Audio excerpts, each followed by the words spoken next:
Nos mudamos a un barrio tranquilo de Guadalajara, con la esperanza de encontrar paz después de meses de caos en nuestra antigua casa. Las calles estaban bordeadas de árboles que arrojaban sombras al atardecer, y las casas, con sus patios y rejas bajas, parecían acogedoras. Los vecinos nos saludaban con amabilidad, pero todo era todavía desconocido para nosotros.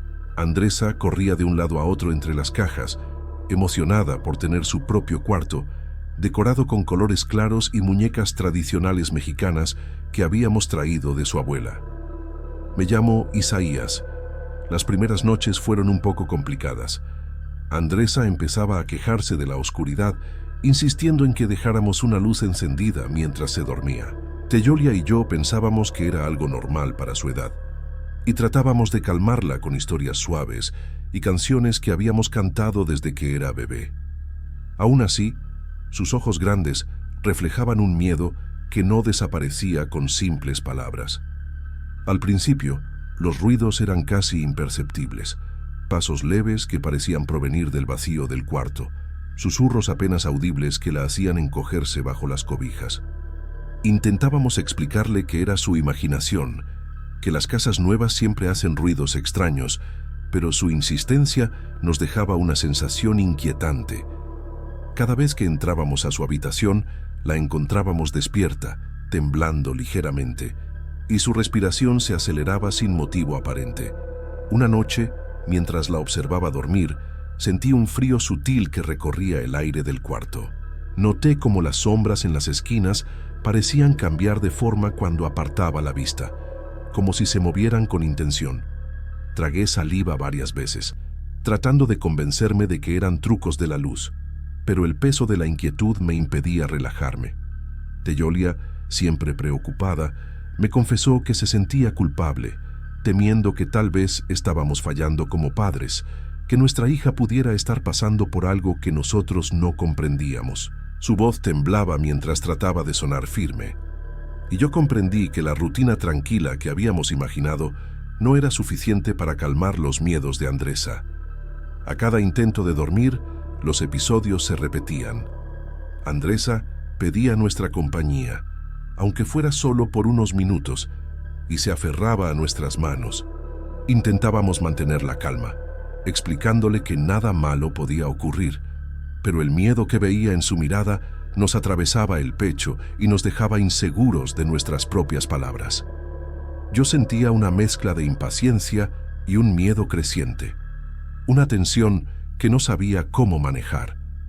Quería racionalizar todo, encontrar explicaciones lógicas, pero cada sonido extraño y cada sombra que percibía me recordaban que había algo en el cuarto que no encajaba con la tranquilidad que esperaba para nuestra familia.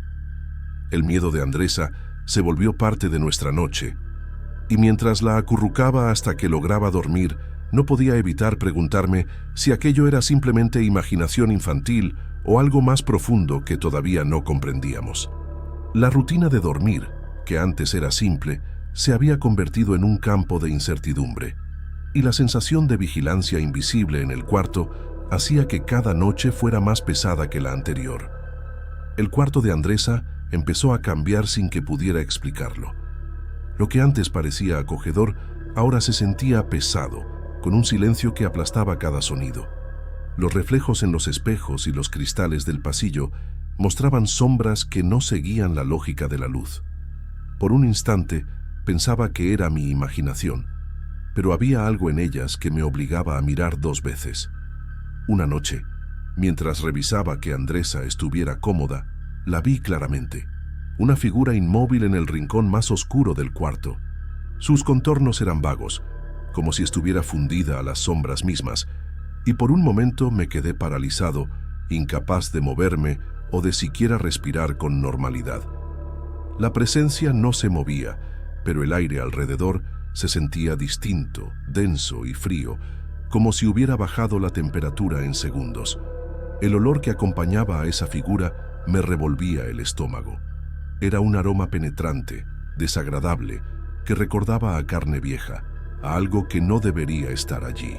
Cada fibra de mi cuerpo me advertía que aquello no era normal, pero la racionalidad intentaba imponerse y me repetía que podía ser un sueño o un truco de luces. Aún así, el peso en el pecho y el frío eran demasiado reales para ignorarlos. Con el paso de los días, la figura comenzó a aparecer también en reflejos de espejos, vidrios y superficies pulidas, incluso durante la luz del día, aunque solo yo parecía verla. Intenté no mirarla, desviar la vista y concentrarme en otras tareas, pero la sensación de ser observado se volvió constante, una presión invisible que me seguía a cada paso. Andresa dormía peor que nunca. Sus pequeños temblores y lágrimas silenciosas se repetían cada noche, y ella parecía encogerse ante los sonidos más leves, susurrando palabras que apenas podía entender. El miedo de mi hija se transformaba en un peso para mí y para Teyolia, un recordatorio constante de nuestra impotencia. Teyolia empezaba a mostrar señales de agotamiento, su calma habitual se quebraba, y aunque intentaba mantener firme la rutina de dormir, la preocupación la hacía hablar más de la cuenta con Andresa, tratando de consolarla, pero reflejando su propio miedo. Cada gesto de la niña la hacía sentir frustrada, como si no hubiera manera de protegerla de aquello que yo apenas empezaba a comprender. Por mi parte, la impotencia se mezclaba con el terror. Cada vez que entraba al cuarto, mi corazón latía con fuerza y mis manos se humedecían. La mente luchaba entre negar lo evidente y aceptar que algo extraño y oscuro compartía nuestro espacio. Me preguntaba si estaba perdiendo la razón o si la casa, de algún modo, escondía algo que no podíamos explicar. El cuarto, que debía ser el refugio de Andresa, se transformó en un lugar donde cada sombra parecía moverse con vida propia. Yo me encontraba vigilando constantemente, revisando reflejos y esquinas, incapaz de relajarme siquiera cuando la luz del día llenaba el ambiente. La sensación de peligro invisible se había vuelto parte de nuestra rutina, y el miedo, aunque silencioso, se impregnaba en cada instante que pasábamos allí. Una madrugada, desperté con un sobresalto. Andresa estaba sentada en la cama, los ojos muy abiertos, respirando entrecortadamente. Su pequeño cuerpo temblaba y se negaba a volver a recostarse, como si algo la hubiera estado observando de cerca. No pensé dos veces. Me levanté y entré rápidamente a su cuarto, sintiendo que el aire se volvía más pesado con cada paso hacia ella. Al acercarme, lo vi. La figura se movía lentamente hacia la cama, difusa, pero con contornos suficientes para reconocer su presencia oscura. Un frío intenso me recorrió la espalda y un olor fétido llenó el aire, penetrando en mis pulmones. El miedo y la urgencia de proteger a mi hija se mezclaban en una tensión que me hacía casi perder la noción de la realidad. Extendí los brazos para rodearla y la sostuve con fuerza contra mi pecho. Su temblor era constante y sus lágrimas caían sin que ella pudiera contenerlas. La presencia permanecía frente a nosotros, inmóvil pero opresiva, y sentí cómo el peso de aquel cuarto cambiaba.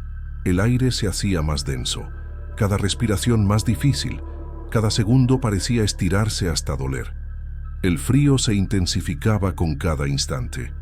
Mis manos se entumecían y un escalofrío recorría todo mi cuerpo. Era como si la habitación se hubiera transformado en un espacio donde la realidad misma se comprimía, donde cada sombra tenía vida propia y cada rincón podía esconder algo que nos observaba. Mi corazón latía con fuerza y un pánico profundo me impedía pensar con claridad. Teyolia llegó poco después con el rostro pálido y la respiración agitada. Se quedó en la puerta, incapaz de acercarse, mientras yo trataba de calmar a Andresa y al mismo tiempo mantenerme firme frente a aquello. La niña se aferraba a mí, llorando suavemente, y la impotencia de no poder explicarle lo que sucedía me llenaba de culpa. Durante lo que parecieron minutos, sostuve a mi hija mientras la figura permanecía cerca. Intenté racionalizar, repetirme que tal vez era un juego de luces o un reflejo de la imaginación de Andresa, pero la sensación de amenaza era demasiado real. El olor, el frío, la presión en mi pecho, todo señalaba que algo estaba allí, más allá de lo que podía comprender. Finalmente, como si decidiera retirarse, la presencia se desvaneció poco a poco dejando atrás un silencio pesado y un aire helado que tardó en desaparecer. Andresa seguía llorando, exhausta, y yo sentía cómo mi cuerpo temblaba de adrenalina. La culpa y el miedo se mezclaban con un alivio temporal, pero sabía que aquello no era el final, que la sensación de peligro todavía rondaba nuestro hogar. Nos quedamos un largo rato en el cuarto, sosteniendo a nuestra hija, intentando recuperar la normalidad. Teyolia y yo compartíamos miradas silenciosas de preocupación, conscientes de que el trauma de Andresa no desaparecería de inmediato. Su sueño se volvió frágil durante semanas, y cada sombra en la habitación parecía recordarnos que la noche aún podía esconder secretos que nosotros no comprendíamos del todo. Sentí una mezcla de desesperación y esperanza cuando decidimos buscar la ayuda de don Casio, un curandero conocido en nuestro barrio por sus rituales de protección y limpieza espiritual. Su reputación era sólida y la confianza de la comunidad en él nos dio un pequeño alivio al pensar que tal vez podríamos recuperar la tranquilidad en nuestra casa. La primera vez que don Casio entró al cuarto de Andresa, colocó velas en círculos estratégicos, encendió incienso de copal y dispuso pequeñas ofrendas de frutas y flores tradicionales. Sus movimientos eran precisos y solemnes, acompañados de oraciones que resonaban con un ritmo constante y profundo. El ambiente se llenó de un olor dulzón y terroso que contrastaba con el aroma fétido que habíamos sentido antes. Mientras realizaba el ritual, observábamos atentos cada gesto, cada dispersión de humo y cada sombra que se movía por la habitación. Poco a poco, el aire dejó de sentirse tan pesado. Los rincones del cuarto parecían iluminarse suavemente y un silencio diferente, más seguro, reemplazó la opresión que nos había acompañado semanas enteras. Don Casio nos explicó que la figura probablemente se había aferrado a los miedos y la vulnerabilidad de Andresa, buscando alimentarse de sus inseguridades. Sus palabras nos hicieron comprender que no se trataba de una amenaza física, sino de una presencia que respondía a la energía emocional de nuestra hija. Esa idea nos llenó de una mezcla de alivio y respeto y reforzó la necesidad de proteger su confianza y tranquilidad. Durante varias sesiones, seguimos las indicaciones de don Casio. Mantener velas encendidas durante ciertos momentos de la noche, colocar elementos naturales como agua y sal en puntos estratégicos y reforzar la sensación de presencia segura en el cuarto de Andresa. Con cada día que pasaba, la figura dejó de aparecer en reflejos y sombras y los susurros y pasos nocturnos se hicieron menos frecuentes. Andresa conservaba un temor residual hacia la oscuridad. Su rutina de dormir incluía una luz tenue y nuestra presencia constante. Sin embargo, lentamente recuperó la capacidad de conciliar el sueño sin sobresaltos, y su sonrisa volvió a llenar el cuarto por las mañanas. Cada pequeño gesto de valentía era celebrado silenciosamente, reforzando nuestra conexión y su confianza. Teyolia y yo aprendimos a equilibrar la protección y la autonomía de nuestra hija. Ella necesitaba sentir seguridad, pero también la posibilidad de enfrentar sus miedos poco a poco. Esa lección nos unió aún más como familia, enseñándonos a observar y acompañar sin invadir, a confiar en la fuerza de Andresa y en nuestra propia capacidad de cuidado. El cuarto, que había sido escenario de noches de terror y tensión, finalmente recuperó su calma. Aunque permanecimos cautelosos y atentos a cualquier sombra o ruido extraño, la experiencia dejó una marca profunda. El valor de la unión familiar, la importancia de escuchar y acompañar a nuestra hija y la certeza de que, incluso frente a lo inexplicable, la protección y el amor podían abrir espacio para la paz.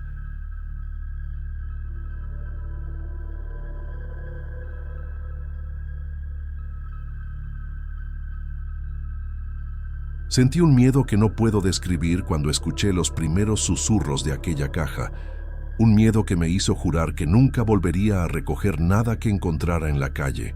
Antes de eso, jamás imaginé que un objeto tan pequeño pudiera alterar de forma tan profunda la tranquilidad de mi vida. Mi nombre es Dulce María, Después de semanas de trabajo agotador en la oficina de TI, mi esposo Cedro y yo decidimos salir a cenar, buscando escapar un poco del estrés cotidiano. Caminábamos despacio por las calles empedradas del centro histórico de Guadalajara, disfrutando del aire fresco de la noche y del aroma a comida que salía de los restaurantes cercanos. Al cruzar la plaza principal, mi mirada se detuvo en algo extraño entre los arbustos, una caja antigua, cubierta de símbolos intrincados y piedras de colores que reflejaban la luz de los faroles. Los bordes de metal envejecido parecían susurrar historias que no podía comprender, y algo en su forma y ornamentación capturó toda mi atención. Un olor dulce emergía de la caja, mezclando aromas de incienso y flores que me recordaban los mercados que visitábamos los fines de semana. Fue un aroma que no se podía ignorar, casi hipnótico, y de inmediato sentí una curiosidad imposible de contener. Aunque estábamos cansados y solo queríamos cenar y descansar, no pude resistir la tentación de recoger la caja. La tomé con cuidado, admirando cada detalle, y aunque Cedro frunció el ceño y mostró un leve malestar, decidió acompañarme sin discutir. En el camino de regreso, sentí una extraña vibración en mis dedos, como si la caja tuviera vida propia. Cedro, aunque trataba de racionalizar la situación, mencionó que le parecía sentir un aire pesado a nuestro alrededor, como si alguien nos observara desde la penumbra de la calle. Al llegar a casa y colocar la caja sobre la mesa de la sala, una sensación de presencia silenciosa se apoderó del espacio. El aroma persistente se intensificaba cada vez que abría la tapa, y Cedro no dejaba de mirar alrededor, inquieto, como si percibiera algo que yo no podía ver. Esa primera noche, mientras el sonido lejano de la ciudad se colaba por las ventanas, comprendí que algo había cambiado en nuestra rutina. Mi curiosidad se enfrentaba a la cautela de Cedro, y un conflicto silencioso crecía en el aire, dejándonos con la sensación de que la caja no era simplemente un objeto, sino un visitante que exigía ser observado con atención. Cedro empezó a comentar, con voz baja y un poco temblorosa, que escuchaba susurros suaves provenientes de la caja. No eran palabras claras, pero algo en el sonido parecía llamarlo por su nombre, como si la propia caja reconociera su presencia y buscara atención. Hasta que una tarde, cuando estaba sola en casa después del trabajo, fui a cambiarme de ropa en el cuarto y escuché algo. Era un murmullo bajo, imposible de distinguir palabras, pero lo suficientemente fuerte como para percibir que alguien estaba hablando. Miré la caja y un escalofrío recorrió mi espalda. El sonido provenía de allí. Me acerqué despacio y cuando tomé la caja en mis manos, todo se detuvo. Un silencio absoluto. Dejé la caja allí mismo y salí corriendo. No le dije nada a Cedro. No quería admitir que lo había escuchado, ni siquiera para mí misma.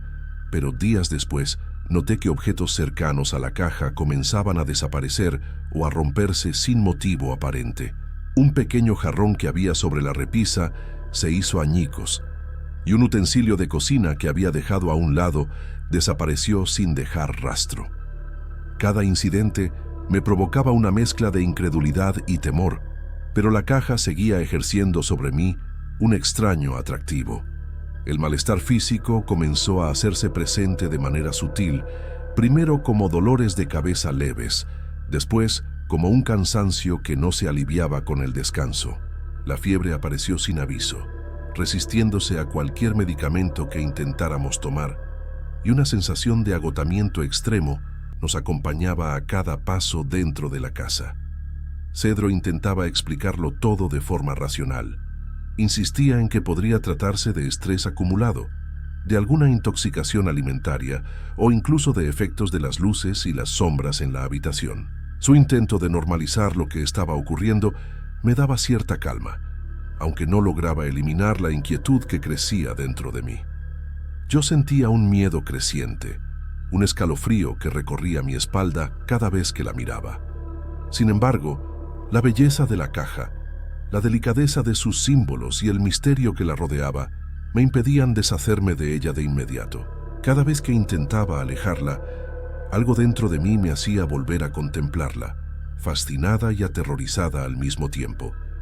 La tensión emocional comenzó a manifestarse de manera silenciosa.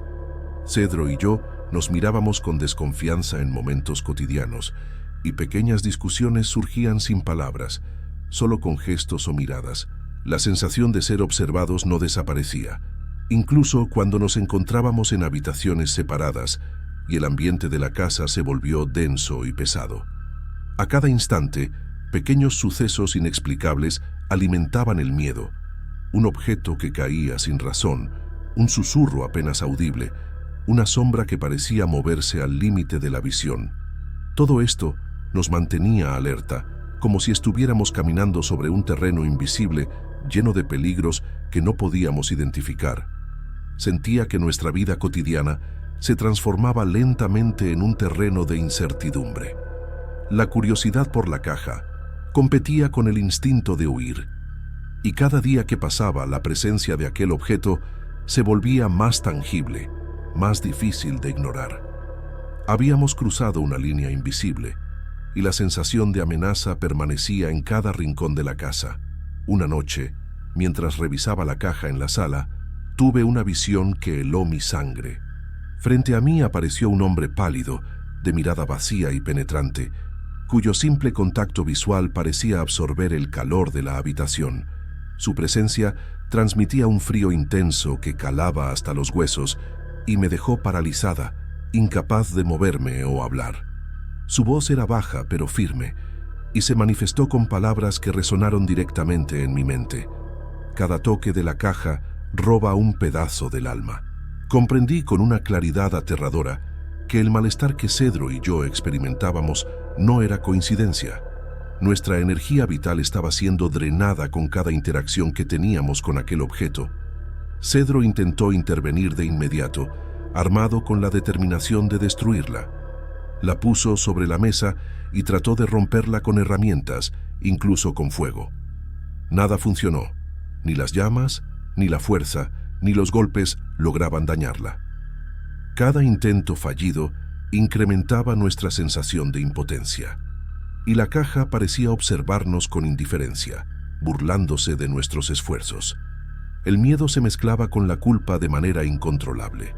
Me sentía responsable de haberla traído a casa, de haber permitido que nuestra vida cotidiana se convirtiera en un terreno de amenaza invisible. Cedro compartía ese sentimiento, aunque intentaba disimularlo tras su fachada de racionalidad.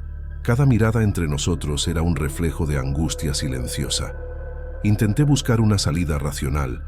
Creí que mantener la caja bajo llave, lejos de nosotros, podría ser suficiente para contener el peligro. Cedro asintió, aunque sus ojos delataban la inquietud que no podía ocultar. El miedo lo había marcado tanto como a mí, y sabíamos que cualquier descuido podía ser fatal. Juntos, colocamos la caja dentro de una caja más grande, sellándola cuidadosamente, y la guardamos en un cuarto vacío de la casa. Cada movimiento fue acompañado de una tensión silenciosa, como si el objeto entendiera nuestras intenciones y nos vigilara mientras lo confinábamos. Con el tiempo, los susurros comenzaron a disminuir. La presión invisible que sentíamos en el aire parecía ceder, y por primera vez en semanas pude respirar sin la sensación de ser observada. Sin embargo, la tranquilidad era frágil, y la certeza de que algo aún permanecía más allá de nuestra comprensión mantenía un hilo de temor constante. La confrontación nos enseñó de manera dolorosa que había límites que no podíamos sobrepasar. La caja no respondía a la fuerza ni a la lógica humana, y el control que creíamos tener sobre nuestra propia vida se desvaneció ante algo que trascendía nuestra comprensión. Cada instante con ella era un recordatorio de nuestra vulnerabilidad frente a fuerzas que escapaban a toda explicación. Semanas pasaron sin que escucháramos los susurros que nos habían acompañado desde el momento en que la caja llegó a nuestra casa. El silencio era casi insoportable, pero ofrecía un alivio que nos hacía dudar de nuestra propia percepción durante aquellos días de tensión. La curiosidad, que nunca me abandonó, me impulsó a sugerir que revisáramos el cuarto donde habíamos guardado la caja. Cedro caminaba a mi lado con cautela, cada paso cargado de una mezcla de expectativa y miedo, como si cualquier movimiento pudiera desatar nuevamente el mal que nos había acosado. Al abrir la puerta, el aire frío y pesado que recordaba de las primeras noches parecía haberse disipado. Sin embargo, la caja había desaparecido completamente, sin rastro de cómo pudo salir, y sin señales de haber sido forzada la cerradura de la caja mayor que la contenía. La incredulidad se mezcló con un pánico silencioso que nos dejó mudos por varios minutos. Una sensación extraña recorrió mi cuerpo, alivio por la ausencia del objeto y al mismo tiempo un temor latente de que algo invisible permaneciera observándonos. Cedro se detuvo en seco, mirando alrededor con ojos alerta, consciente de que la amenaza podía estar presente aunque no tuviéramos pruebas tangibles. La rutina comenzó a regresar lentamente a nuestra vida cotidiana. El trabajo, los paseos por la ciudad, incluso las charlas sobre cosas triviales recuperaron su lugar, pero un vacío persistente seguía en mi interior, acompañado de un estado de alerta constante ante cualquier ruido o sombra que cruzara la casa. Cedro observaba con desconfianza cada objeto nuevo que ingresaba en la casa, desde una planta pequeña hasta un utensilio de cocina recién comprado. Yo, por mi parte, me encontraba preguntándome en silencio sobre el destino de la caja, y más aún sobre el hombre de mirada vacía que nos había advertido del precio de cada toque. Los días continuaban con normalidad, pero la incertidumbre permanecía. Cada sonido, cada cambio de luz, activaba un recuerdo del miedo que habíamos vivido, recordándonos que lo que parecía desaparecer podía estar presente en otra forma, invisible pero tangible para quienes lo habían sentido alguna vez. Quedó claro que algunos misterios no tienen explicación y que ciertas fuerzas escapan a nuestro control. La caja no estaba, pero su presencia seguía viva en nuestra memoria y en cada rincón de la casa, dejando una lección silenciosa. Lo que tocamos puede cambiar nuestra vida de maneras que jamás comprenderemos completamente.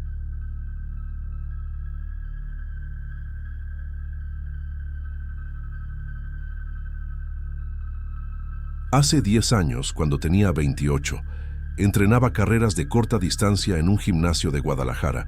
Pueden llamarme Siso.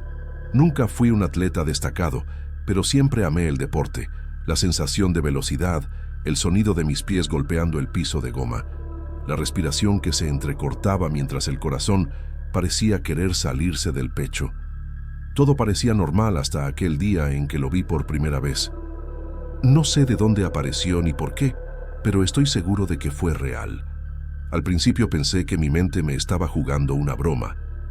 Durante uno de los entrenamientos, mientras recorría el corredor que conectaba la pista con el área de pesas, percibí una figura alta, un hombre de apariencia común, simplemente parado frente a mí. Siempre estaba a la misma distancia, como si esperara que pasara, y sin importar cómo acelerara o desacelerara, no parecía moverse. Lo más extraño era que nadie más lo veía. Mis compañeros de entrenamiento continuaban con sus rutinas, ajenos a la presencia silenciosa que me seguía. Sentí cómo mi corazón empezaba a latir más rápido, pero intenté concentrarme en mis series de velocidad, ignorando esa sensación que erizaba la piel. Al observarlo más detenidamente, noté detalles que no cuadraban. Vestía ropa oscura, sencilla, pero su postura rígida y su inmovilidad me resultaban extrañas. Parecía que pertenecía al corredor, como si fuese parte de él, y ese contraste entre su quietud y la actividad habitual del gimnasio me incomodaba profundamente. Un día decidí recorrer cada rincón del gimnasio después de entrenar. Revisé pasillos, zonas de aparatos y vestidores, buscando algún indicio de intruso o persona escondida. No encontré nada. El silencio que quedó tras mi inspección fue casi más inquietante que la aparición misma. Me sentí observado, aunque no había nadie. Cada vez que regresaba al corredor, sentía que algo no estaba en su lugar. El miedo era sutil, más una sensación que un terror concreto, como si algo que no debía estar allí hubiera hecho suyo el espacio. Mi mente luchaba entre la lógica y la intuición, tratando de encontrar una explicación racional que nunca llegó. A veces, al entrenar, me sorprendía mirando hacia atrás, esperando no encontrar la figura. Pero no importaba cuánto buscara, siempre sentía esa presencia, aunque nadie más la notara. La confusión y el desconcierto crecían con cada día que pasaba. Al final de cada sesión, al salir del gimnasio con la ropa empapada de sudor, me preguntaba si todo había sido un espejismo. Sin embargo, la certeza de que lo que vi era real no me abandonaba. Algo había irrumpido en mi rutina, algo que no pertenecía a aquel lugar ni a mi mundo. Y desde ese momento supe que mi vida en el gimnasio nunca volvería a ser la misma. La figura del hombre no desapareció después de aquella primera vez. Durante mis entrenamientos siguientes, seguía allí, siempre en el mismo corredor, siempre inmóvil. No parecía notar mi presencia, ni siquiera reaccionaba cuando pasaba a su lado. Era como si yo fuera invisible para él, y eso me hacía sentir un frío extraño recorriendo la espalda. Intenté varias veces adelantarlo, cambiar la velocidad, girar alrededor de él, pero siempre permanecía firme, como si el corredor y él fueran uno solo.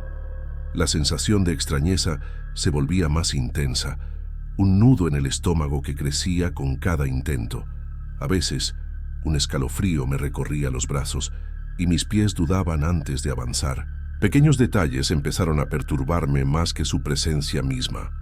Su sombra parecía alargarse más de lo natural cuando la luz del gimnasio caía en un ángulo extraño. Escuchaba pasos detrás de mí que desaparecían cuando giraba la cabeza y en ocasiones un leve susurro me rozaba la nuca, aunque el lugar estaba en completo silencio. Una tarde, mientras corría más rápido de lo habitual, sentí un vacío bajo mis pies y atravesé al hombre sin tocar nada. Mi respiración se cortó y un calor desagradable subió por mi pecho. La certeza me golpeó con fuerza. Lo que veía no era humano, era una aparición. No hubo explicación racional, ni sombra de duda. Esa noche, los sueños se convirtieron en pesadillas.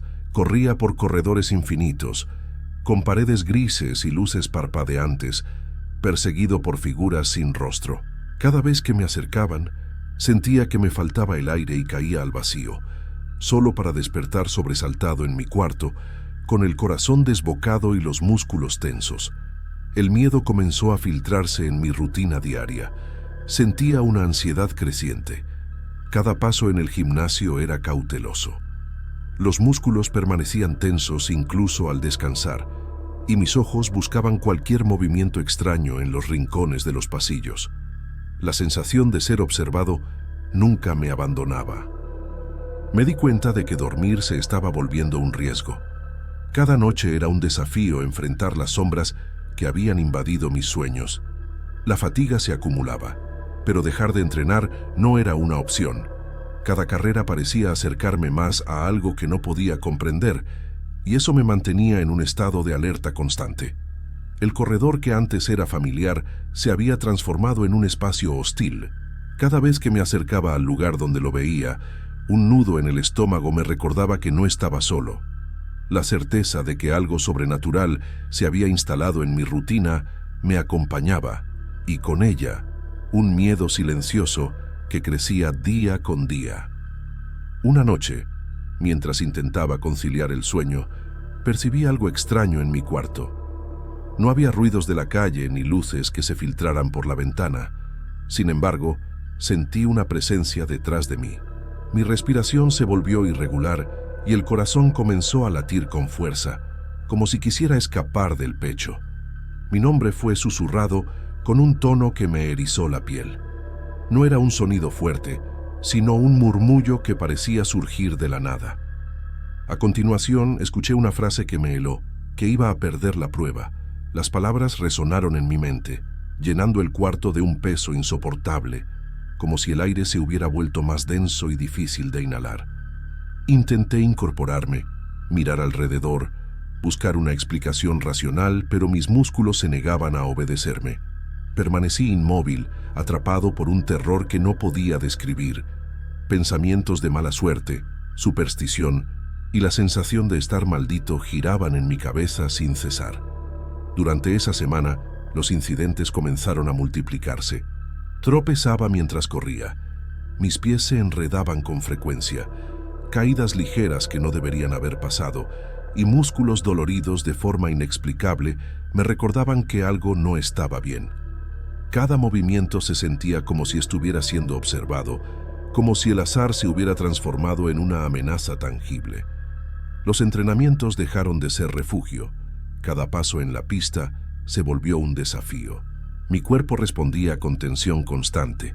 El sudor se acumulaba sin razón, y cada sonido en el gimnasio o en la calle me ponía en alerta. La sensación de persecución no era un pensamiento, sino una realidad que parecía extenderse desde el corredor hasta mi vida entera. Dormir se volvió una batalla. Cada vez que cerraba los ojos, imaginaba sombras moviéndose por las paredes, figuras impenetrables que me acechaban. Despertaba sobresaltado con el corazón en la garganta, temblando y deseando que fuera solo un mal sueño, aunque sabía que no lo era. Sentía que había perdido el control sobre mi propio cuerpo.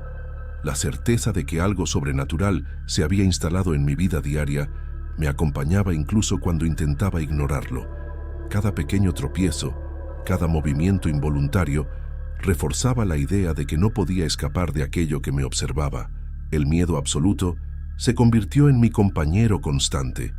No importaba cuán brillante estuviera la luz del día o cuántas personas estuvieran a mi alrededor, la sensación de estar marcado, de que algo quería que fracasara, permanecía. Cada noche, mi cuarto se volvía más pequeño y la presencia silenciosa que me amenazaba parecía crecer con cada respiración. El día de la competencia llegó con un cielo nublado que parecía presagiar algo extraño. Durante el calentamiento, intenté concentrarme en cada zancada, en cada respiración, pero una sensación pesada me acompañaba. Mientras aceleraba en la pista, tropecé de manera violenta y mi tobillo se torció con un dolor que me dejó inmóvil sobre el piso. El resto del mundo pareció desaparecer por un instante, dejando solo el sonido de mi respiración entrecortada y el latido acelerado del corazón. Mis compañeros se acercaron rápidamente, preocupados, ofreciendo ayuda y palabras de aliento. Sonreí débilmente y me levanté con dificultad, intentando ocultar el verdadero motivo de mi caída. La idea de contarles sobre el hombre, sobre la aparición que había seguido cada paso de mi entrenamiento, me parecía absurda y temía que me tomaran por loco. El dolor físico fue intenso, pero la sensación de derrota se volvió aún más aguda. Todo el esfuerzo de meses de entrenamiento se desvaneció en segundos, y la prueba que había esperado con tanta ilusión quedó fuera de mi alcance. Cada mirada de mis compañeros reforzaba la impotencia que sentía. Me rompí un ligamento. Tuve que ir al hospital, hice fisioterapia y dejé de competir. Algo dentro de mí decía que el hombre volvería, que algo había decidido que mi carrera debía terminar. El hombre nunca volvió a aparecer en el gimnasio. Caminé por los pasillos sin verlo, revisé cada rincón, pero no había rastro de su presencia. Aún así, la sensación de ser observado persistía, especialmente en sueños y momentos de distracción. Era como si su sombra se hubiera instalado en mi vida, recordándome constantemente que su intención no había terminado. Los días siguientes, cada vez que cerraba los ojos, aparecían corredores sin rostro, y el miedo volvía a apoderarse de mí, aunque intentara concentrarme en la rutina diaria. Mi mente asociaba cada pequeño accidente o tropiezo con la presencia invisible que parecía haberme marcado. Una mezcla de frustración y resignación me acompañó durante semanas. La pérdida de la competencia no era solo física, sino también psicológica. Cada entrenamiento se volvió un recordatorio de aquello que no podía comprender. Un recordatorio de que algo ajeno a este mundo había interferido en mi vida de manera directa. Aún 10 años después, la memoria de aquel hombre permanece. A veces siento que su intención se proyecta en mis sueños, en momentos de cansancio o descuido, y me obliga a recordar que mi fracaso no fue solo mío, sino impuesto por una fuerza que nunca comprendí. La historia de mi caída y del hombre que apareció en mi gimnasio se mantiene como un relato personal que pocos creerían. El recuerdo de aquel corredor inmóvil, de la voz que susurró mi nombre y predijo mi derrota, sigue marcado en mi mente, mezclando la pérdida, la frustración y la certeza de que algo sobrenatural quiso intervenir en mi vida.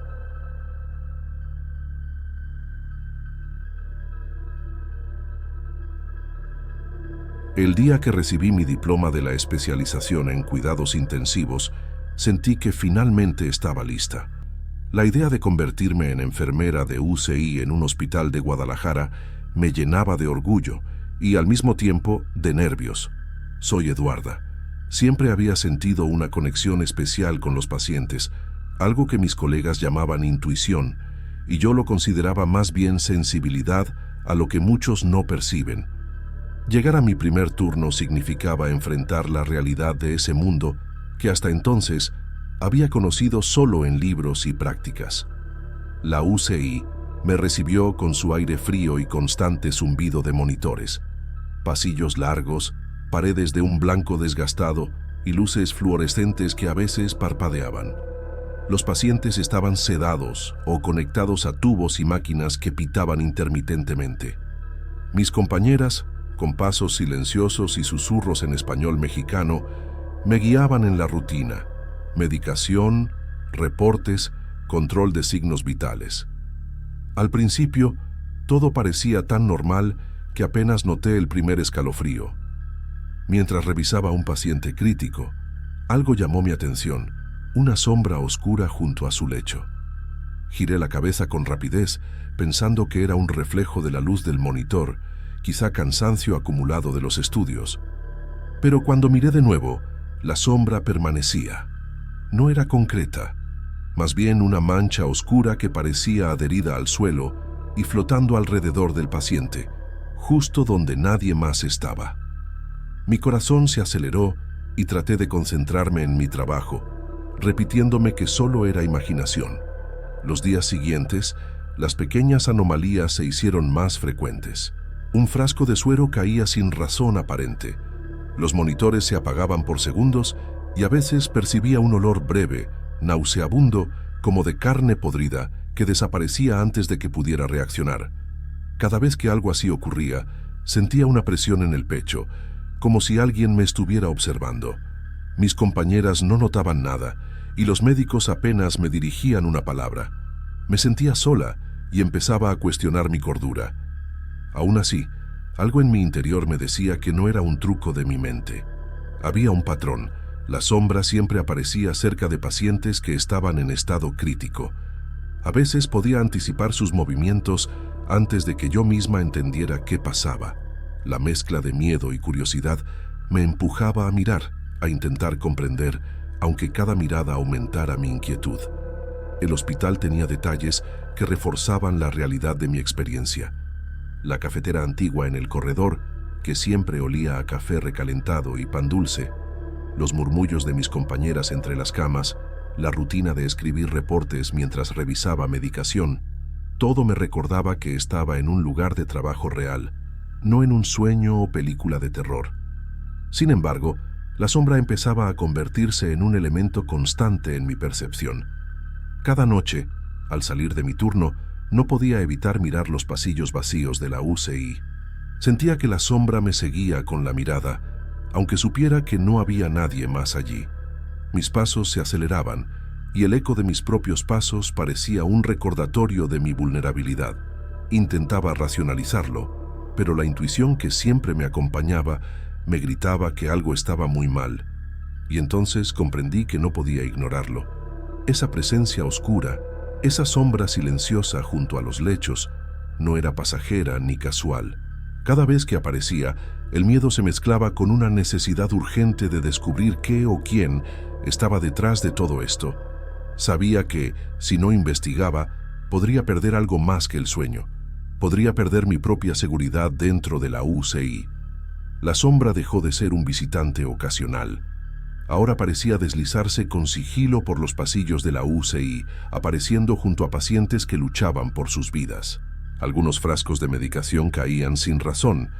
Los monitores se apagaban en medio de alarmas críticas y, de manera inexplicable, un olor fétido surgía cerca de ciertos lechos, disipándose antes de que alguien más lo notara. Mi pecho se oprimía cada vez que eso ocurría y un nudo de miedo se formaba en mi estómago, recordándome que algo estaba profundamente mal. Comencé a registrar mentalmente cada incidente, anotando en mi cabeza la hora, el lecho y las circunstancias. Era como si un patrón invisible se dibujara frente a mis ojos. Cada aparición de la sombra precedía la muerte de un paciente. La sensación de impotencia era intensa. Mis manos temblaban mientras verificaba signos vitales que, minutos después, dejarían de existir. La intuición que siempre había confiado ahora se transformaba en alarma constante. Decidí investigar en los archivos antiguos del hospital. Bajé al sótano, donde los documentos amontonados olían a polvo y humedad. Carpetas amarillentas, con carimbos antiguos y registros de defunción meticulosamente anotados, me dieron la primera pista concreta. Allí encontré menciones al doctor Helio, un médico que había trabajado en la UCI hace décadas. Según los informes, él había decidido terminar con la vida de pacientes considerados sin posibilidades, bajo la justificación médica de aliviar sufrimiento. La lectura de esos documentos me hizo estremecer. El horror del pasado se mezclaba con la ansiedad de mi presente. El miedo a ser desacreditada me acompañaba mientras revisaba cada archivo. Pensé en mis compañeras, en los médicos, en cómo podrían juzgarme si compartía mis sospechas sobre lo que estaba ocurriendo. Sin embargo, la necesidad de proteger a los pacientes vivos era más fuerte que mi temor. Sentía un peso moral que me empujaba a continuar, aunque cada descubrimiento aumentara la presión en mi pecho. Noté que los incidentes ocurrían en horarios específicos, durante los turnos nocturnos o en momentos de cambio de guardia, y comencé a intentar correlacionarlos con los registros antiguos del doctor Helio. Cada coincidencia reforzaba la sensación de que la historia se repetía, que la UCI no solo cargaba con vidas presentes, sino también con fantasmas del pasado. Mis pensamientos giraban sin descanso, combinando miedo, incredulidad y una curiosidad que no podía ignorar. Los detalles de los documentos eran escalofriantes. Informes escritos con letra firme, órdenes médicas con firmas temblorosas de hace años, notas de enfermeras sobre pacientes que habían desaparecido de manera repentina. Todo eso, revisado bajo la luz mortecina del sótano, me hacía sentir que estaba tocando un pasado que no debía ser revivido. La repulsión se mezclaba con un interés macabro. No podía apartar la vista. Cada vez que regresaba a la UCI, la sombra parecía anticipar mis pasos, como si supiera que había descubierto algo. Mi mente no dejaba de comparar los movimientos de la figura oscura con las descripciones del doctor Helio en los registros. Una sensación helada me recorría la columna. Era como si la presencia del médico nunca hubiera desaparecido realmente, y ahora se manifestara a través de la sombra que todos ignoraban. Una noche, mientras verificaba un paciente crítico, la sombra apareció de nuevo, más definida y cercana que nunca. El aire se volvió denso, y mi corazón se aceleró. Fue entonces cuando comprendí que lo que estaba viendo no era mera coincidencia. La sombra estaba reproduciendo el patrón de los crímenes pasados del doctor Helio. Su presencia me rodeaba con un silencio inquietante, y supe que algo mucho más oscuro estaba a punto de revelarse frente a mis ojos. El silencio en la UCI esa noche era casi absoluto, interrumpido únicamente por el pitido tenue del monitor del paciente más crítico. Cada respiración parecía resonar en los pasillos vacíos, y el aire se sentía pesado, cargado de una tensión que hacía que mi corazón latiera con fuerza en el pecho.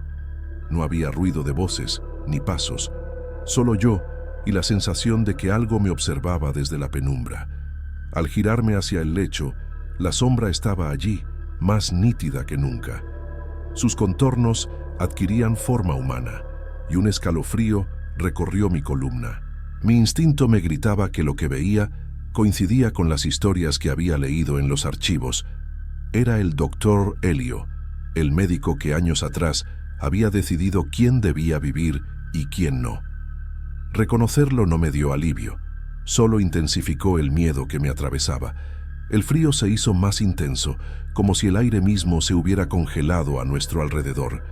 comenzaron a escucharse susurros, suaves pero insistentes, que repetían: «No sufrirán más».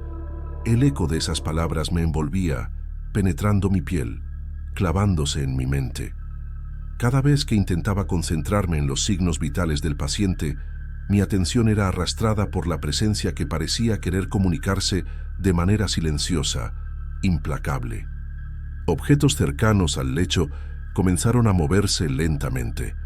Frascos y bandejas que caían sin tocar el suelo suavemente, y los monitores fallaban intermitentemente, encendiéndose y apagándose como si alguien jugara con ellos. Cada movimiento me recordaba que la sombra no era mera ilusión. Era una fuerza que interactuaba con el mundo físico y me recordaba la historia de terror que estaba reviviendo. Sentí la obligación de actuar, pero la conciencia del riesgo me detuvo. Si hablaba demasiado o mostraba miedo, podrían desacreditarme, acusarme de inventar historias y perturbar la paz del hospital. La posibilidad de perder mi empleo y arruinar mi carrera me llenaba de ansiedad, pero no podía ignorar lo que estaba ocurriendo frente a mí. Era un equilibrio frágil entre protegerme y proteger al paciente que yacía indefenso. El pavor me paralizaba por momentos, mientras la incredulidad me carcomía. ¿Cómo era posible que algo del pasado volviera de manera tan tangible? La frustración se mezclaba con una determinación creciente. Necesitaba documentar lo que estaba sucediendo, aunque fuera solo para mi propia conciencia. Mi mente se debatía entre la racionalidad y la certeza de que algo sobrenatural estaba presente en la UCI. Entre la rutina hospitalaria, cada detalle cotidiano se tornaba un contraste inquietante. El sonido del desfibrilador que marcaba ritmos irregulares, la enfermera que corría para ajustar un monitor, el frasco de medicación que cayó de la mesa y rodó hasta el suelo sin que nadie lo tocara. Todo me recordaba que la vida continuaba en medio del horror, que los pacientes y mis colegas no podían percibir lo que yo sentía, y que mi soledad frente a la sombra era absoluta. Supe en ese momento que no podía permanecer en silencio. El doctor Elio estaba presente de alguna manera, repitiendo su patrón, y yo tenía que confrontar la realidad. Pero la idea de acudir a la administración me aterrorizaba. Sabía que mostrar los documentos antiguos y mis observaciones podía traer consecuencias graves. La tensión era insoportable, y comprendí que debía encontrar la manera de actuar sin poner en riesgo mi carrera, aunque no sabía aún cómo. Entregué los documentos antiguos a la dirección de la UCI, con las manos temblorosas y el corazón latiendo con fuerza. Mostré las carpetas amarillentas, los registros de defunción y las notas sobre los pacientes que habían desaparecido bajo la atención del doctor Elio. Describí con cuidado las extrañas apariciones de la sombra, los objetos que se movían solos y los monitores que fallaban durante los cuidados críticos. Cada palabra se sentía como un peso en mi pecho, consciente de que estaba exponiendo algo que la mayoría no entendería. La respuesta fue fría y directa. Me recordaron que el hospital se ocupa de vidas, no de fantasmas. La frase resonó en mi mente como un golpe. El hospital maneja pacientes, no historias sobrenaturales. Comprendí que insistir demasiado podría desacreditarme, afectar mi carrera y arriesgar mi puesto, pero el miedo de ignorar lo que había presenciado seguía presente, agudo y persistente. Decidí, entonces, observar con extrema atención cada lecho y cada corredor, sin revelar nada más. Mantener el secreto sobre la sombra se volvió mi prioridad, aunque la atención nunca desapareció. Cada paso en la UCI me recordaba que el pasado podía estar más cerca de lo que parecía, y que yo era la única capaz de percibirlo. Esa vigilancia constante se convirtió en parte de mi rutina, como revisar signos vitales o preparar medicamentos, solo que ahora involucraba algo que no todos podían ver. Mi intuición para detectar energías se volvió más refinada. Podía sentir cuando un paciente estaba al borde de un cambio crítico, a veces incluso antes de que las máquinas o los registros lo indicaran. Esa habilidad, que antes me parecía un simple don, se transformó en una herramienta vital para proteger a los que aún tenían oportunidad de vivir. Aunque sabía que nadie creería en la sombra, comprendí que podía usar mi percepción para salvar vidas. La frustración me acompañaba casi a diario. Saber lo que ocurría y no poder contarlo pesaba en mi mente, generando noches de insomnio y momentos de inquietud mientras caminaba por los pasillos vacíos. Sin embargo, esa misma frustración me obligaba a mantenerme alerta y disciplinada. Cada paciente era una responsabilidad que no podía ignorar, y la sombra me enseñaba que la vigilancia y el cuidado eran inseparables. Mis compañeros seguían con sus rutinas, ajenos a lo que percibía. Cada conversación, cada paso apresurado, reforzaba la sensación de soledad frente a lo inexplicable. Las luces fluorescentes que parpadeaban, los pitidos de los monitores y el aroma del desinfectante mezclado con café recalentado se convirtieron en el telón de fondo de mi constante estado de alerta, recordándome que la UCI era un lugar donde la vida y la muerte convivían muy cerca. La resiliencia crecía junto con mi experiencia. Aprendí a equilibrar miedo y determinación, a mantener la calma frente a la incertidumbre y a actuar con precisión incluso cuando sentía que la sombra estaba observando. Cada decisión, cada medición de signos vitales y cada intervención se realizaban con la conciencia de que algo más estaba presente, aunque invisible para los demás. Esa tensión constante era ahora parte de mi vida profesional. La sensación de que el pasado no estaba del todo muerto me acompañaba en cada turno.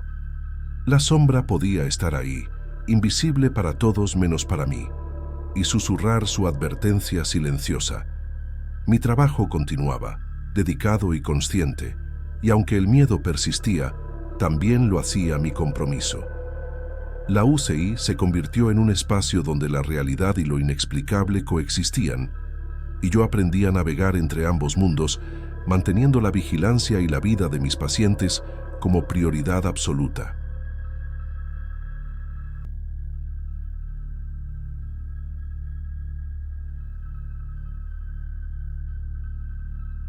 Mudarnos a esa casa de esquina en Guadalajara me pareció al principio una decisión sensata. Nayara y yo estábamos buscando un lugar con un alquiler más accesible, algo que no nos estrujara cada mes. La zona parecía tranquila, calles anchas, poco tránsito y vecinos que saludaban desde la acera. El silencio nocturno me dio una sensación de alivio que hacía tiempo no sentía, como si finalmente hubiéramos encontrado un refugio para nosotros. Soy Fabiano. Los primeros días los dedicamos a acomodar cada rincón. Nayara colocaba macetas con pequeñas flores mexicanas en la ventana de la cocina y barría con cuidado cada esquina. Yo me ocupaba de instalar muebles y revisar que la red eléctrica, simple pero funcional, no nos dejara sin luz. Cada sonido nocturno, el leve crujido de la madera o el susurro del viento contra las paredes, parecía un recordatorio de que la casa estaba viva, pero de un modo familiar y seguro. Durante las primeras noches, todo parecía en orden. Sin embargo, empecé a notar sombras que se deslizaban por el costado de la casa cuando caminaba de la sala a la cocina. Al principio lo atribuí al poste de luz en la esquina y a mi propia imaginación cansada. La luz amarilla que iluminaba apenas la acera creaba figuras difusas que cambiaban de forma según la posición de mis ojos. Una noche, mientras revisaba la puerta principal antes de dormir, lo vi por primera vez. Un hombre estaba parado en la esquina, del lado de la casa, inmóvil como si formara parte del mobiliario urbano. La sensación de frío que recorrió mi espalda me hizo detenerme. No parpadeaba, no se movía ni un centímetro, y sin embargo, parecía mirarme. Mi respiración se volvió más pesada mientras lo observaba desde la ventana. Intenté explicármelo. Tal vez un vecino aburrido o alguien que esperaba a algún amigo, pero no había sonidos de pasos ni conversaciones. Todo permanecía en un silencio que poco a poco comenzó a sentirse más denso. Esa primera noche me acosté sin comentar nada con Nayara, intentando convencerme de que era solo mi imaginación. Con el paso de los días, la figura volvió a aparecer, siempre en el mismo horario, siempre parada en la esquina. No importaba si encendía la luz de la sala o apagaba el televisor. Allí estaba, Cada vez que lo veía, un estremecimiento recorría mi cuerpo, una mezcla de curiosidad y alarma. La sensación de ser observado dentro de la casa se hacía más fuerte. Empecé a cambiar mis hábitos. Caminaba más lento hacia la cocina, revisaba detrás de mí, aunque no hubiera nadie. Y a veces incluso encendía todas las luces por unos minutos, solo para sentir que estaba en control. Nayara notaba que estaba más tenso, pero yo intentaba mantener la calma frente a ella. Era un miedo silencioso, una presencia que no necesitaba moverse para afectar mi tranquilidad. Con cada noche que pasaba, la rutina del hombre en la esquina se volvía más clara y más inquietante. No había una explicación lógica, y eso era lo que más me perturbaba. Algo en la forma en que permanecía inmóvil, la quietud casi ritual de su presencia, me hacía dudar de todo lo que creía seguro en nuestra nueva casa. Era apenas el inicio, pero ya sentía que ese lugar no sería tan sencillo como habíamos imaginado. El hombre seguía apareciendo cada noche, siempre en el mismo lugar, siempre igual de inmóvil. Era imposible ignorarlo. Mi mirada se encontraba con su figura sin esfuerzo, y aunque trataba de convencerme de que era solo un vecino curioso, había algo en su postura que me hacía temblar. Comencé a notar que cada vez que él estaba allí, las luces dentro de la casa parpadeaban o se apagaban por unos segundos. Al principio creí que era coincidencia, un problema eléctrico común, pero la repetición me hacía cuestionarlo todo. La sensación de ser observado dentro de casa se volvió constante. Mientras estaba en la sala revisando papeles o simplemente leyendo, sentía una presión detrás de mí, como si alguien respirara muy cerca, aunque Nayara ya estuviera dormida en el cuarto. Cada sonido cotidiano, el viento contra la ventana, el crujido del piso de madera, adquiría un matiz amenazante que no podía ignorar. Empecé a cambiar mis hábitos sin darme cuenta. Dudaba antes de mirar por la ventana. Encendía y apagaba las luces varias veces. Revisaba cerraduras y ventanas, aunque supiera que estaban seguras. La presencia del hombre se había vuelto casi ritual, un espectro silencioso que esperaba por mí en la esquina. Era inquietante, pero de alguna manera familiar, como si su aparición formara parte de un patrón que no podía descifrar. Intenté llevar un registro de los horarios en que aparecía. Anotaba cada aparición en un cuaderno, junto con el tiempo de falla de las luces y la duración aproximada de la observación. Sin embargo, no había lógica aparente. La repetición era exacta, casi matemática, y me hacía sentir impotente frente a algo que no podía controlar ni explicar. La ansiedad comenzó a afectarme de maneras que antes no conocía. Pequeños momentos de silencio en la casa se sentían interminables, y mi mente inventaba sombras donde no las había. Nayara percibía mi tensión, preguntándose qué me mantenía tan alerta, pero yo no podía compartir la totalidad de lo que sentía. Sonaba absurdo incluso para mí. Incluso cuando estaba ocupado con tareas cotidianas, la imagen del hombre aparecía en mi mente, interrumpiendo cualquier intento de concentración. Cada parpadeo de luz, cada crujido del piso, cada movimiento de las ramas afuera parecía confirmar que no estaba solo, aunque todo pareciera normal a simple vista. La repetición del fenómeno convirtió mi rutina en un ejercicio de vigilancia constante. Miraba hacia la esquina desde la sala, desde la cocina, incluso desde el dormitorio antes de dormir.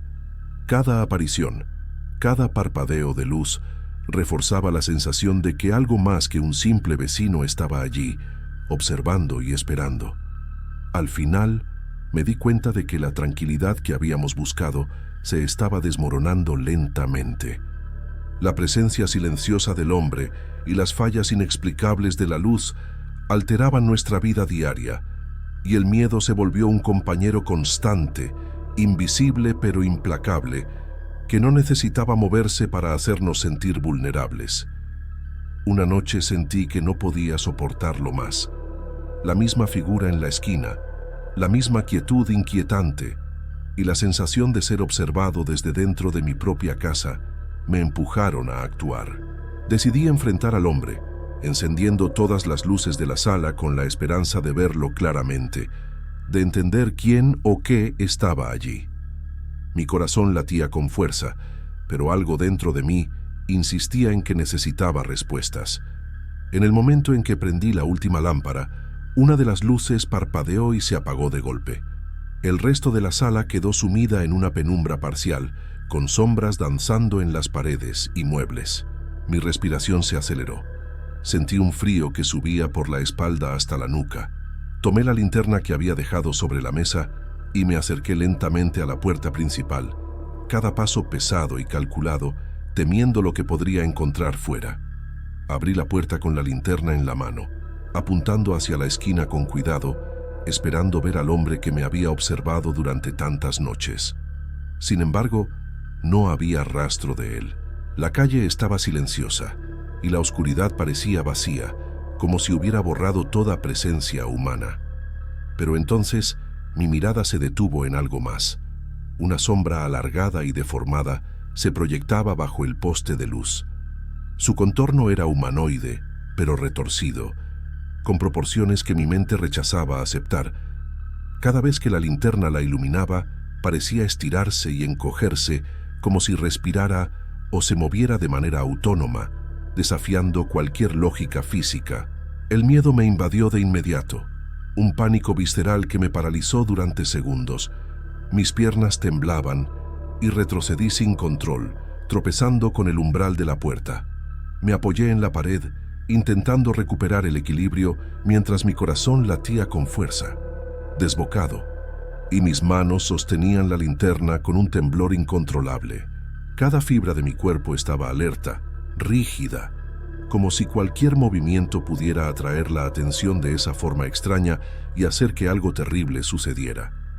Traté de racionalizar lo que veía, repitiéndome mentalmente que era solo un juego de luces, la sombra de un árbol o un poste, cualquier explicación que pudiera calmarme. Pero no había nada en la calle que pudiera proyectar esa forma imposible. La sombra parecía tener vida propia, ondulando lentamente, inclinándose hacia mí y cambiando de tamaño con cada parpadeo de la linterna. La forma no se comportaba como un objeto inanimado, y eso me aterraba. No podía predecir sus movimientos, y cada cambio reforzaba la sensación de que estaba siendo observada con intención. La quietud del barrio aumentaba mi desesperación. Cada crujido del piso bajo mis pies, cada susurro del viento contra la puerta, se mezclaba con la presencia de la sombra, amplificando el terror. Era como si el tiempo se hubiera detenido y yo me encontrara atrapado en un espacio donde solo existían la esquina, la sombra y yo. Cada segundo prolongaba la tensión y sentía cómo la ansiedad se enroscaba en mi pecho, dificultando la respiración y llenando mis pensamientos de imágenes imposibles de ignorar. Finalmente, el instinto de supervivencia me obligó a retroceder aún más, apoyándome con fuerza contra la pared y cerrando la puerta tras de mí. La linterna temblaba en mis manos, proyectando un haz de luz que apenas alcanzaba a rozar la esquina, donde la sombra permanecía alargada y oscura, inmóvil pero ominosa. Mi corazón seguía acelerado, mi respiración entrecortada, y la certeza de que algo inhumano estaba allí no me abandonaba. Por primera vez sentí que el miedo no era solo una reacción. Era un aviso, tangible y punzante, que me decía que esa presencia había marcado nuestra casa de manera indeleble. El silencio del barrio se volvió opresivo. No había coches, ni perros, ni ningún sonido que pudiera justificar lo que estaba frente a mí. Solo la sombra alargada bajo el poste y la noche que parecía haberse hecho más densa. Cada parpadeo de la linterna hacía que la sombra cambiara sutilmente de forma, aumentando mi confusión y miedo. Me di cuenta de que no podía avanzar ni retroceder sin arriesgarme a perder el control. El instinto de supervivencia me decía que me alejara, pero algo en mi mente, un deseo de comprender, me mantenía allí, atrapado entre la curiosidad y el terror. Cada segundo parecía eternidad. Cada respiración se sentía pesada y calculada. Finalmente, retrocedí hacia la casa, cerrando la puerta con manos temblorosas y la linterna apuntando hacia la esquina. Sabía que esa noche no habría respuestas y que la sombra no se marcharía tan fácilmente de mi memoria. El miedo me acompañó hasta el dormitorio. Un miedo que no podía racionalizar ni esconder, un temor que parecía más vivo que la propia noche. Decidimos mudarnos a un barrio distinto. La casa de esquina quedó vacía, con sus luces funcionando sin interrupciones y sin la figura inmóvil que tantas noches había marcado nuestra rutina. Aparentemente, todo había vuelto a la normalidad, como si lo ocurrido fuera solo un recuerdo difuso que podría desvanecerse con el tiempo. Intenté retomar la rutina diaria, preparar el desayuno, organizar mis clases, caminar por el barrio como antes. Sin embargo, los recuerdos no se disipaban. En varias ocasiones, al cerrar los ojos, me encontraba de nuevo frente al poste, con la sombra deformada y alargada avanzando hacia mí de manera lenta pero inevitable. La sensación de impotencia que sentía entonces se mantenía viva al despertar, dejándome exhausto y alerta. Nayara notó cambios en mi comportamiento. Caminaba más lento, miraba constantemente hacia las esquinas, incluso dentro de nuestra nueva casa. A veces suspiraba profundamente o me quedaba en silencio durante minutos, con la mirada fija en algún punto invisible. Ella me preguntaba si todo estaba bien, pero no podía relatarle con exactitud lo que sentí y vi. Parte de mí sabía que sonaría increíble. Los sueños se repetían, con ligeras variaciones, pero siempre con el mismo terror. La sombra me rodeaba, me empujaba, me absorbía lentamente, y mi cuerpo reaccionaba como si fuera real. El corazón acelerado, la respiración agitada y una presión en el pecho que no desaparecía al despertar. Cada pesadilla dejaba una marca que se prolongaba durante horas, recordándome que la experiencia había sido más que imaginación. A veces, al caminar por calles tranquilas o al observar luces amarillas de postes, mi mente buscaba patrones, sombras o movimientos que confirmaran que no todo había terminado. Era un estado de vigilancia constante, un reflejo involuntario de la ansiedad acumulada. Incluso la seguridad de nuestra nueva casa no podía borrar completamente el recuerdo de la esquina y su visitante silencioso. Nayara y yo hablamos poco sobre la casa que dejamos atrás. La mención de la esquina o del hombre inmóvil generaba tensión, y ambos comprendimos que era mejor no insistir. La experiencia había dejado una huella invisible en nosotros, un límite que no queríamos cruzar de nuevo. El miedo, aunque contenido, se había transformado en una presencia silenciosa en nuestras vidas. Me costaba aceptar que algo tan inexplicable pudiera haber sido real. Cada detalle de la sombra, la forma deformada, la quietud del hombre, permanecía en mi memoria como un hecho tangible. Incluso al racionalizar, una parte de mí dudaba, incapaz de ignorar la impresión de que algo más allá de lo cotidiano había tocado nuestra vida y se había retirado sin avisar. El relato de lo ocurrido sigue conmigo, grabado en cada noche tranquila, en cada luz que parpadea, en cada sombra que se alarga.